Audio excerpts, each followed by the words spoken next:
Hey everyone! I read 37 books in August, so let me tell you what my favorites were. If you didn't know, my name is Lily and I'm the book blogger behind Utopia State of Mind. And as I said, I read 37 books in August. 65% of those featured main characters of color, and 43% of those featured queer main characters. So I'm pretty happy with those statistics. They kind of surpassed all of my target goals, so very happy about that. In terms of my favorite reads for August, they kind of skewed more towards adult reads that I really liked. So let me just start off with the two fantasy adult reads. The first one is The Very Secret Society of Irregular Witches. I loved this book so much. I have read, I think, every other book, from Sangu Mandana. So I was really excited for The Very Secret Society of Irregular Witches, and I'm pretty sure that is her first adult novel, and it's this beautiful, cozy fantasy. That's kind of the term that I've been using to describe it. It's kind of like found family meets fantasy meets not realizing you don't have to be alone, meets cute but maybe prickly children. So I really love The Very Secret Society of Irregular Witches. It is one of my favorite books definitely this year. I feel like if you really liked kind of cozy fantasy with some romance vibes, kind of like The Undertaking of Heart and Mercy, which is also a very different book, but it gives me similar kind of cozy, heartfelt, emotional fantasy reads. Pretty light on fantasy for The Very Secret Society of Irregular Witches. It's set in like a contemporary world, but they have magic.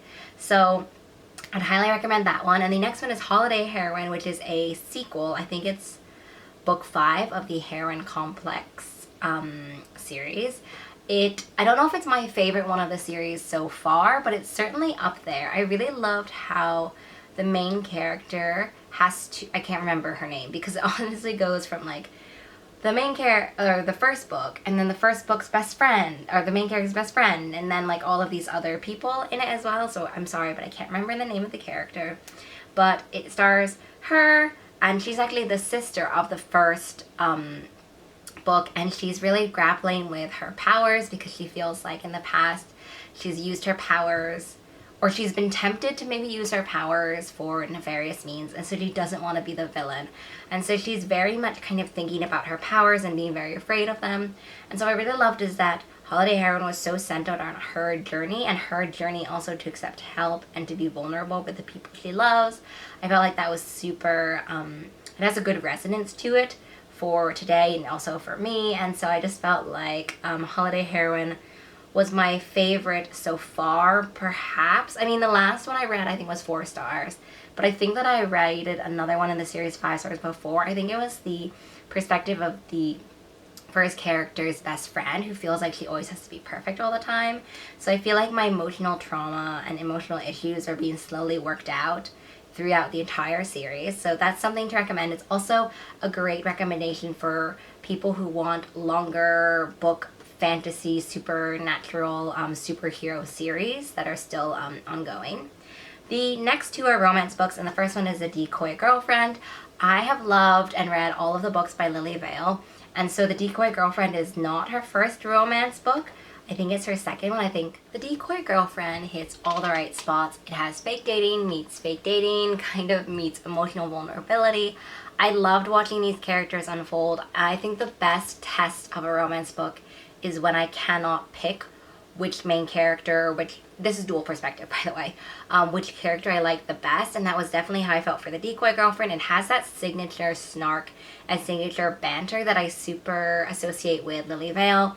For example, in Beauty and the Beast, there's that banter and that snark, and I feel like it has that in this one, but their chemistry is so fantastic, and I loved how each of them are kind of working through their own issues. And actually, if you made me pick, it's so hard, because if you made me pick, then maybe I would say that the love interest or the other main character might be my favorite in The Decoy Girlfriend, only because his emotional issues that he's trying to sort through, specifically about friendship and toxic friendship and friendship problems, just felt really close to home for me. So that's The Decoy Girlfriend. And next is The Makeup Test, which is funny because, as I was saying, the good test for a romance book is if I cannot pick who I like more. In the makeup test, I only like one character, like only one main character.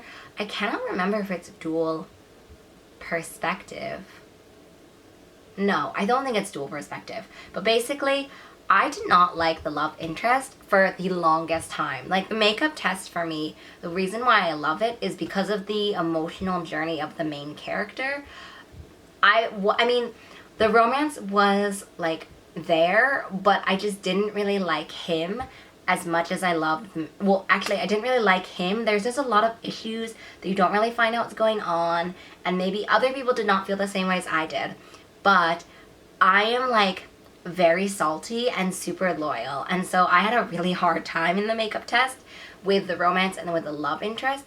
But why it's still on this favorites or in this favorites video is because I loved the main character's journey in the makeup test so much. I loved how she was really struggling to unpack toxic family members and how it feels to kind of assert your boundaries and have them not be respected and how you deal with that. I thought that was so expertly done in the makeup test. I also felt like this had such intelligence, such a wit in it as well. I loved the academia setting. Like, the makeup test had so many things that I really loved, and so I definitely still decided to put it in my favorites because that main character, I can't remember the name of, like, anyone, honestly, but that main character really got to me, and all of this, like, laundry list of things that I really loved about the book, even if I did not like the love interest. So just goes to show you that you can still make it in my favorites video, even if I didn't necessarily like one of the core pieces of this romance book.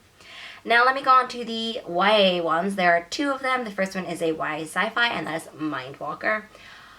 Mindwalker felt so, first of all, it is high-paced, high-action adventure sci-fi. And that is certainly one reason I loved it. This threw me or maybe pulled me back into my love of YA sci-fi or sci-fi in general, because I felt like the action was just there. It was super easy to just keep on reading. I always wanted to know what was going on. As I said, it is high-paced and high-action, so you're kind of like always trying to figure out what's going on.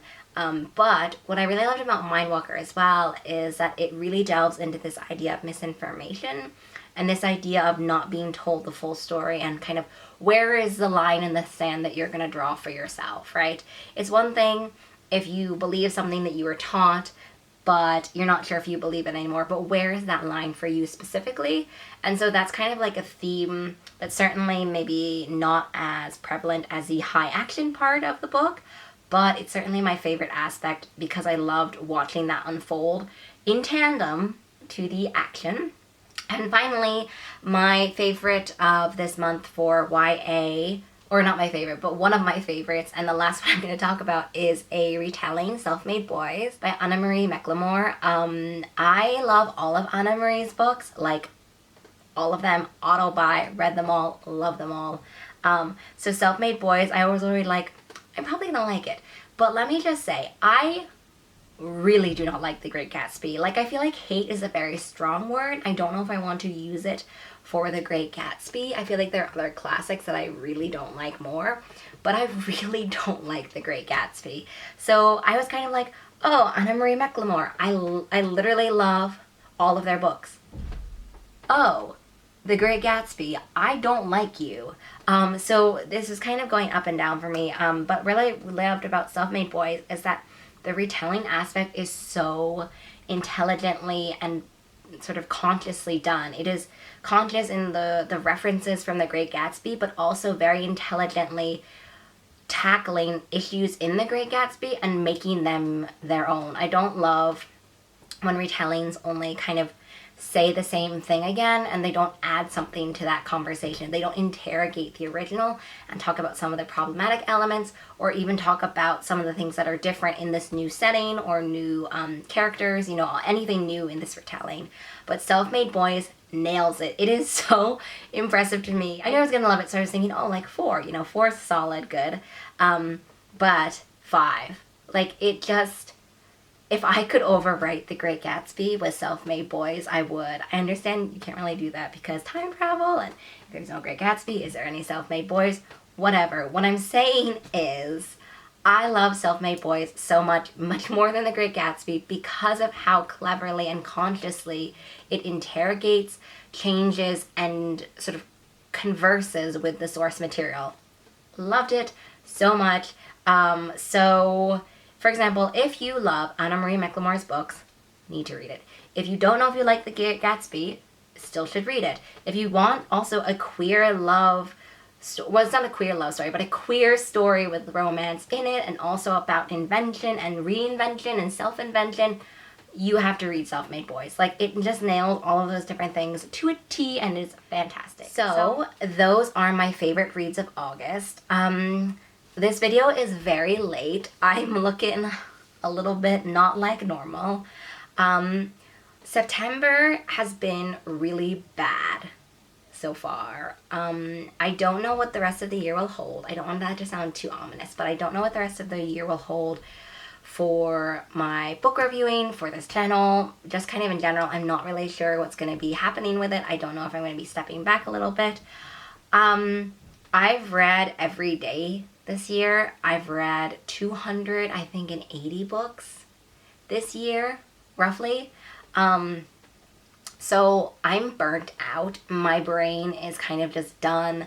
This is the 4th year, I think, in a row I've read almost 300 / over 300 books in a year. There was one year where I read like 360. Like, it's just, I've gotten to the end of my string, and I know every time I'm kind of like, oh, I'm gonna step back. I'm to the end of the string. I'm gonna step back. I'm gonna step back.